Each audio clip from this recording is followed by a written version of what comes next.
दोस्तों नमस्कार, मैं जगन्नाथ गौतम सियासत हिंदुस्तान यूट्यूब चैनल पर आपका स्वागत है। दोस्तों, काफ़ी दिनों से देश में ये चर्चा है कि देश में अघोषित इमरजेंसी लगी हुई है। अब ये अघोषित इमरजेंसी क्या होती है और घोषित इमरजेंसी क्या है?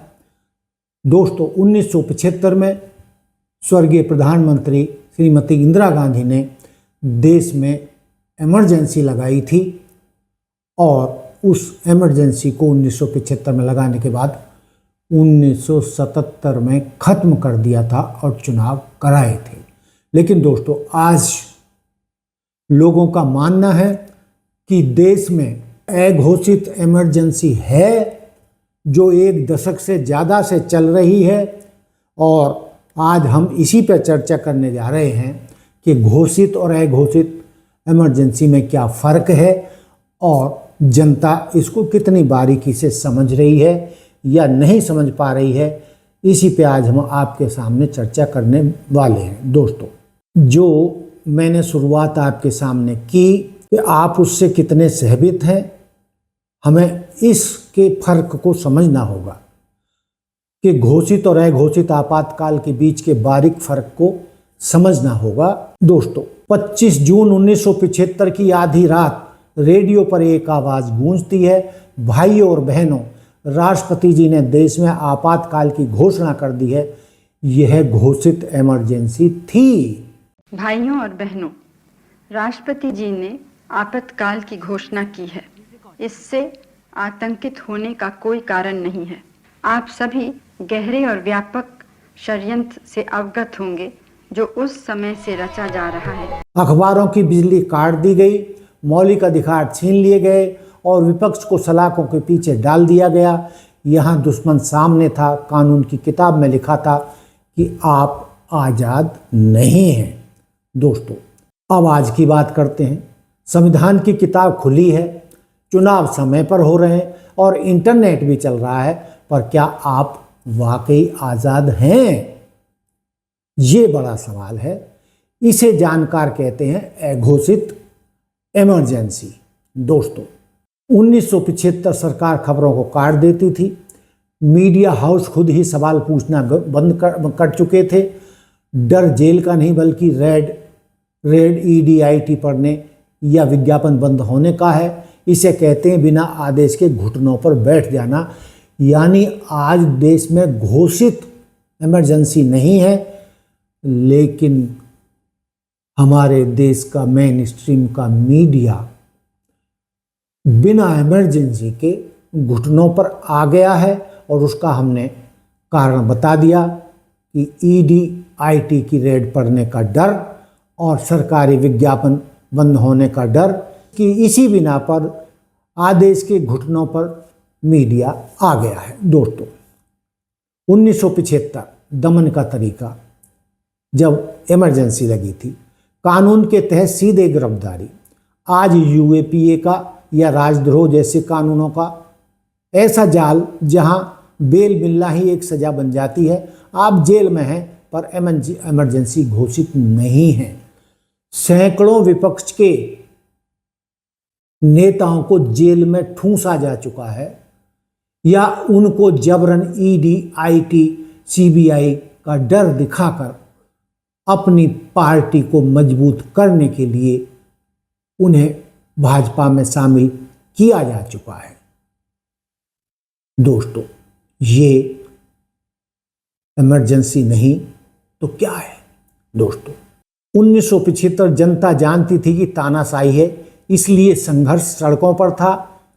आज अगर आप सवाल पूछें तो सरकार पहले से ही उनके समर्थक ट्रोल आर्मी आपको देशद्रोही साबित घोषित कर देती है, पाकिस्तान भेजने का आदेश कर देती है। यहाँ जनता को ही जनता के खिलाफ खड़ा कर दिया गया है। दोस्तों, घोषित इमरजेंसी में संविधान को सस्पेंड किया गया था।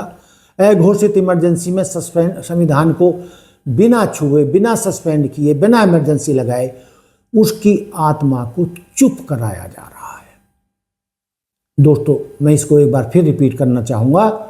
घोषित इमरजेंसी में संविधान को सस्पेंड किया गया था, अघोषित इमरजेंसी में संविधान को बिना छुए उसकी आत्मा को चुप कराया जा रहा है। 1975 का दौर एक काला धब्बा था जिससे हम बाहर निकल आए, लेकिन आज का दौर एक धुंध है जिसमें रास्ता ढूंढना मुश्किल हो रहा है। जो 1975 की इमरजेंसी थी वो 2 साल के लिए थी, लेकिन दोस्तों इस इमरजेंसी को तो 12 साल हो गए हैं और हमें निकलने का रास्ता नहीं दिख रहा है। इतनी धुंध छाई हुई है। इस इमरजेंसी से निकलें तो कैसे निकलें, किसी के भी समझ में कुछ नहीं आ रहा है। दोस्तों, लोकतंत्र केवल वोट देने का नाम नहीं है, बिना डरे सवाल पूछने का नाम असली लोकतंत्र है। तो क्या आज आपको या पत्रकारों को सवाल पूछने की हिम्मत है? बिल्कुल नहीं है। तो दोस्तों, इसी को आप अघोषित इमरजेंसी या आपातकाल कह सकते हैं। दोस्तों, जो मैंने अभी एक सवाल, ये जो कुछ सवाल आपके सामने रखे हैं, आप इनसे कितने सहमत हैं, कितने असहमत हैं, मैं नहीं जानता। लेकिन दोस्तों, आज हर कोई डरा हुआ है।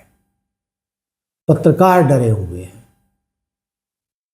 व्यापारी डरे हुए हैं, वर्कर डरे हुए हैं, यूथ डरा हुआ है और किसी की कुछ समझ में नहीं आ रहा है कि जाएं तो जाएं कहाँ, करें तो करें क्या। दोस्तों, जो मुख्य मीडिया का देश का मुख्य मीडिया है उसकी तो आवाज़ बिल्कुल दबा दी गई है और जो सोशल मीडिया है उसका भी गला घोंटने के लिए तैयारी की जा रही है और बहुत सारे अकाउंट बंद किए जा रहे हैं। कई पत्रकारों के खिलाफ एफआईआर दर्ज हो रही हैं और उनको जेलों में डाल दिया जाता है। कई पत्रकार आज भी जेल में हैं।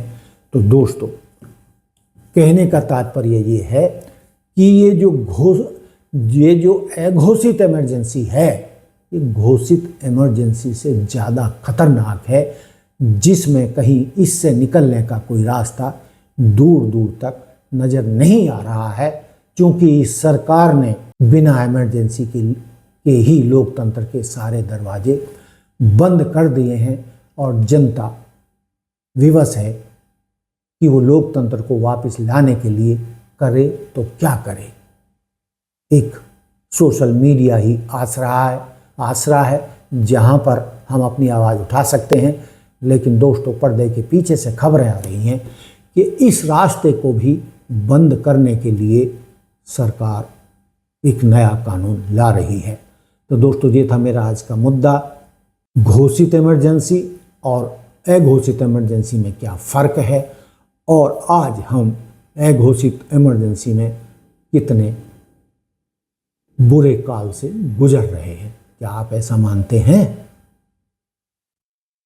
आपके कमेंट्स का मुझे इंतजार रहेगा।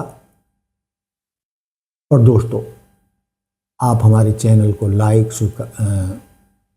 लाइक, सब्सक्राइब और शेयर करते रहें, जिससे हमारा मनोबल बढ़ा रहे और हम भी मुख्य धारा का चैनल बन सकें।